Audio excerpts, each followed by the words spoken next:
మీ ఇంట్లో 0-5 ఇయర్స్ పిల్లలున్నారా? అయితే ఈ వీడియో తప్పనిసరిగా చూడండి. Hi! This is doctor Anisha Pachchuri. మనకి రేపు నేషనల్ వైస్‌గా పల్స్ పోలియో ప్రోగ్రామ్ అనేది జరుగుతుంది. అన్ని ప్రభుత్వ ఆరోగ్య కేంద్రాలు, ఆఫీసెస్, సచివాలయాలు, తర్వాత గవర్నమెంట్ స్కూల్స్ అన్నిట్లో కూడా పల్స్ పోలియో బూత్‌లు అరేంజ్ చేయడం జరిగింది. సో, మీ ఇంట్లో ఎవరైతే 0-5 ఇయర్స్ ఉన్నారో వాళ్ళందరినీ కూడా ఆరోగ్య కేంద్రాలకి తీసుకొనెళ్ళి మీరు పల్స్ పోలియో డ్రాప్స్ అనేది వేయించాలి. ఈ పల్స్ పోలియో డ్రాప్స్ వేయించే ముందు మన పేరెంట్స్‌కి సహజంగా ఒక 3 డౌట్స్ అనేది వస్తాయి జనరల్‌గా. దాంట్లో ఫస్ట్ డౌట్ వచ్చేసరికి లాస్ట్ వీక్ వేయించాము లేదా 10 డేస్ బ్యాక్ వేయించాము. అయినా రేపు వేయించొచ్చా అని అడుగుతారు. పర్లేదండి, మీరు 5 డేస్ బ్యాకే ఇచ్చినా, 10 డేస్ బ్యాకే ఇచ్చినా కంపల్సరీ రేపనేది వేయించాలి. సెకండ్ డౌట్ వచ్చేసరికి పల్స్ పోలియో డ్రాప్స్ వేసిన వెంటనే బేబీ వామిట్ చేసుకుంది.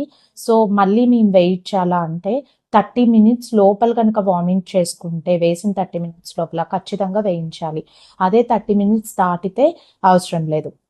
ఇంకొకటి వచ్చేసరికి లైట్‌గా ఫీవరు, కోల్డ్ ఉంటే వేయించొచ్చా అంటే వేయించొచ్చు. అదే గనక ఎవరికైతే హై గ్రేడ్ ఫీవర్సు, తర్వాత బేబీ బాగా సిక్‌గా ఉంటే మటుకు మీ పీడియాట్రిషియన్ కన్సల్టేషన్‌తో వేయించాల్సి ఉంటది.